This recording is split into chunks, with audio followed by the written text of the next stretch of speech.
Hello everyone, welcome back on into Susie Saves. I'm Susie, and this is our Transfer Tuesday video. For those of you new here, I do a lot of cash stuffing and a lot of budgeting hands-on with paper money, dollar bills that I pull out of the bank. This is when we look at the digital side of things. So obviously not every penny that is saved or spent comes out of the bank. So this is when we look at our bigger savings and investments that we're doing online. For me, it's Roth IRA, but I also have a cash management account just to put some money in the stock market. So we're going to look at where I put it and what I did with it. This is just for accountability. I am not a financial expert, so this is not financial advice. Great, let's jump into it. Welcome. This is the current status of my Roth IRA. It has gone down. I'm sure if you invest in the stock market, you know it's been a little bit of a bumpy week. But we'll get into that in a second.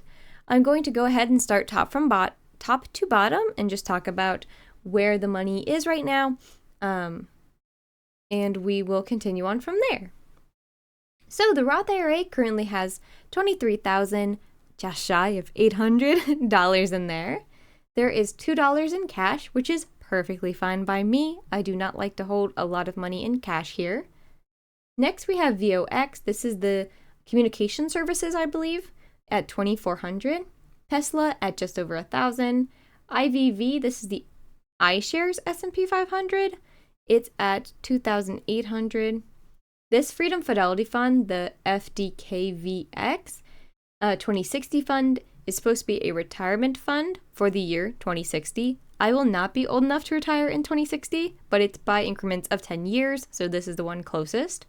It's supposed to have really aggressive investments in the beginning and then get more conservative as the years go on and it gets closer to that date.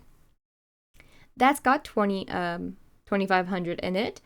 VOO, this is the Vanguard S&P 500. It has $10.5K in it. I'm trying to get this up to 50% of my Roth. Right now it's at 44%, so still trying to put a lot of money in there. VDX is the consumption stock. It's at $1,500. VIG is the dividend stock. It's at $800. Global commodity stock is at $660. Berkshire Hathaway, I just started investing in this late last year. I still don't know if I like it or not. I need to really look more into it and see if I align with it and if I know what's going on. It's a lot easier to be invested in stock when you know the company or especially like the company history or you use their products personally. So I want to look at Berkshire Hathaway. I think just copies, is it Warren Buffett's portfolio? So I just want to look a little bit more into what he's actually invested in. Coke is just shy of 500. Nvidia, just shy of 800. This was on the news, the big Nvidia crash. We'll talk about it. And then Exxon and Mobil, I still haven't changed anything yet for this. There was a Chinese e-car battery company I wanted to invest in, but unfortunately I used Fidelity and it wasn't available to have that investment. So I'm going to see why and maybe there's another alternative I can stick that money into right now. Okay. What did we do this week? This is what we did this week. I'm really proud of this. Maybe I shouldn't be. But I put $200 in this week. To hit my goal, I have to put $135, and I've put $200, which obviously is more than that. Little spoiler alert, I think I should have enough money next week. I'm going to manifest this to max out this my Roth IRA. This is still for 2024, so I'm pretty sure I can max it out next week, and so we'll be talking about a lot of transfers next week. And so with this $200, I bought $100 of VOO because I'm still trying to get that up to that 50%, and then Nvidia stock was down, so I bought it. It was really nice the day after when it popped back up, but obviously we're still down a little bit, but yeah, I said it's on sale, so I bought some. It also looks like I just received a dividend from the SPAX, SPAXX, Federal Fidelity Government Money Market Fund of a whopping 14 cents. So I have those to automatically reinvest, so it automatically reinvested that back in there. Next, as you can see on the left side here, I have a second account. This is the cash management account. I have done some digging and some financial, I don't know what you want to call it, advising, because I had originally planned for this account to be what was going to hold our down payment for our house. I have been advised against that because of the volatility of the stock market, and it just, since it's hold short term, it wouldn't gain as much money as it probably would seem, because it's well, that's so much money in there, but it doesn't have the time to grow. So I've been advised to not do that, and that's stupid. Not that stupid, but that it's too risky. And looking at the statistics and the figures and stuff, I have agreed. So this money is now just, I guess, a savings. It's definitely to play around with. It's mostly because we put a lot into retirement, but obviously you cannot touch that money until retirement age. So it is nice to have money that we could pull out of here if needed. We used this account 2 years ago to go on a trip. We went to Japan for 35 days, and we used this account because the card with Fidelity is very, very easy to use internationally. They deal with people from all around the world, and they deal with some pretty big figures, so it was not a problem to use the card overseas. So I think having this card here and available is still good, and I am going to continue to put money into this. But as they say, you should only put money in the market that you can lose, right? So I'm still going to put in the raise that I got from my job, which is about $35 a week. So really, really small, but it's going to go in here and hopefully grow. But if it doesn't, then I know that I still have another savings elsewhere, and the money for our down payment will be elsewhere. We have not started saving for that yet. I do believe we'll start saving for that soon. We still need to build up our 3 to 6 month fund, so we're looking at that first.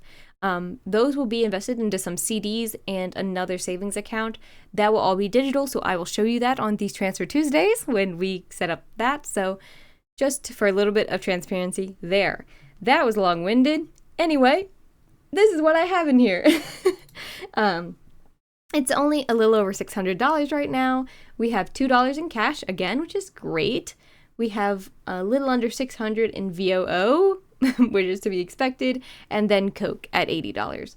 Coke's been, because it has a very cheap, it splits the stock a lot, and it gives a lot of dividends, so I always really like that. It, to me, feels more stable, but this is not financial advice. You should buy stock of things that you believe in. Okay. And now we're just going to look at the last piece here, which is what I did with this week, which is put that bonus in there. Bonus, added money from my raise. I didn't know exactly how much to put in this week. Technically, it only would have been $35, but I got a little bit of extra side money, so I went ahead and bumped that up to $50, and I bought Coke with it. I don't think that's crazy, so I did that. And then it says that I earned this interest on this assured deposit thing, but it has not reinvested that amount. So I need to go in there and make sure that any of that interest in the dividends and stuff, that gets reinvested. Also, if it earns interest, I wonder if this is a high yield savings. I'm not sure. The fact it's 2 cents and there's only $600 in there, I don't know. I'd have to look up the actual calculation for that. But if that's the case, it could be worth putting some extra funds in there to see what exactly the growth is on that. But that is it. Sorry, this is a little bit longer than our normal Transfer Tuesdays because I had to catch you up on some things. But yes, manifesting, completing the 2024 Roth next week. Oh my God, it'd be so exciting. And I would think that if I'd put all that in the VOO, we might hit that 50 mark, but I'm not sure because I have a lot of money in that account, so we'll see. Just so you know, in order to do that, to max it out, it would be 1,460, I think. Is it 1,640? somewhere in like 1.5K, I would put in there, and then that would max out that Roth, which was our financial goal from last year. So it'd be super, super exciting. Thank you all for being here. I would love to do a segment at the end of these videos where I talk about you guys and what you guys have been doing and trying to gain some inspiration for others who have been watching and accountability for you if you want to post in the comments. So please let me know, what did you do this week? Did you pay down some of your mortgage? Did you pay off a credit card? Did you donate to your Roth IRA or a 401k employer match or an HSA or a 529 or any of the things that you could have done? Let me know your big wins this week. It doesn't have to be with digital money. It could be, yeah, I sold a car that I had a big loan on and now I don't have it anymore. Like anything as small or as large as you want. Even if it's, I did a no-spend week, right? So please let me know. I'd love to hear from you, and I hope you all have a fantastic rest of your Tuesdays, and I'll see you in the next one. Have a good night, everyone.